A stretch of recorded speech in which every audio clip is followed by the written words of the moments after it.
This is TWiT. Now, for the folks at home who may never have heard of Flowhub, can you quickly describe what does your company do?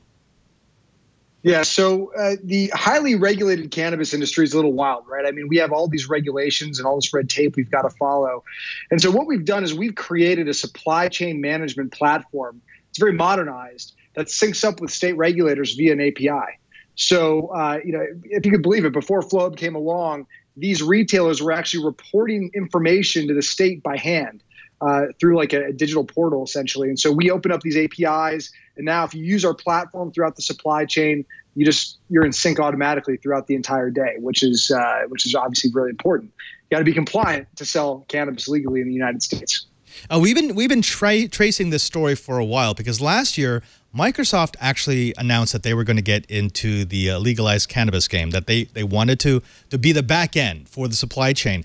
And it started opening up all these details about the industry that I found absolutely fascinating because essentially Flowhub, okay, if we were to reduce it to its simplest, your point of sale, but you're so much more than point of sale. Your point of sale that has to have layers of security, that has to have layers of compliance. It's like a combination between the worst possible retail environment you're in and having to be HIPAA compliant on the medical side. And that has been impossible to negotiate for someone who doesn't have expertise in both areas. That's right. We also actually support the grow side as well. So we're tracking cannabis plants throughout their entire life cycle. So literally from seed all the way through sale. And now it's interesting to note, actually, Microsoft did get involved, but what they're doing is they're hosting cannabis information on Azure, basically. And so while Microsoft is involved, it is very much, like you said, the back end of the process. We're very much the front end. The businesses are using our interfaces every day to manage their supply chain. We actually have this really cool device I have here in my hand. It's called the Nug.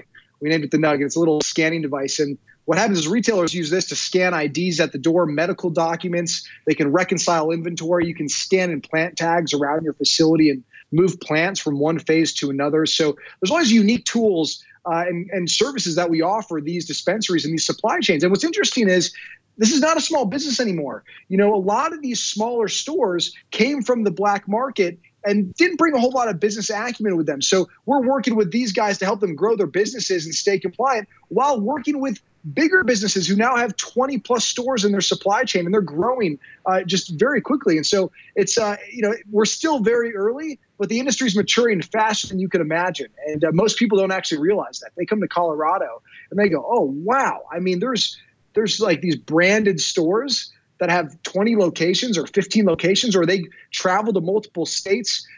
Sweet Leaf is one of the largest retailers in the country, and I think they're now in 3 different states. And every store you go into, it's the same kind of interactions you have and the same products you see. So it's becoming more and more like the Starbucks experience. And I think that it's very exciting to see this happening. And the products are just getting that much better for consumers. They're tested and they're tracked throughout the supply chain. So you know what you're getting when you're going into a store and buying a pre-rolled joint, for example. Kyle, let me back up just a second here because I know we're going to have audience members who are going to be a little shocked because we're talking about cannabis. And even if you're in a state where it's legal, even if you are progressive and you believe that, okay, it's someone's own personal right to decide what they're going to decide, that's not what I want to get at. What I want to get at is the mantra of your business is seed to sale, and that presents a huge enterprise challenge. This is a lot of data that has to be collected in order to maintain compliance, especially when you consider that compliance from state to state to state is different. In fact, are there any 2 states that have the same compliance laws? Well, it's interesting. So they have similar compliance laws. So what's happened is actually we're based out of Denver for a reason. This is ground zero. This is where compliance for the cannabis industry was developed, right? This is kind of we call it the Silicon Valley of cannabis. And so it's kind of interesting, right? So other states have come to Colorado and gone, okay, so what are they doing there?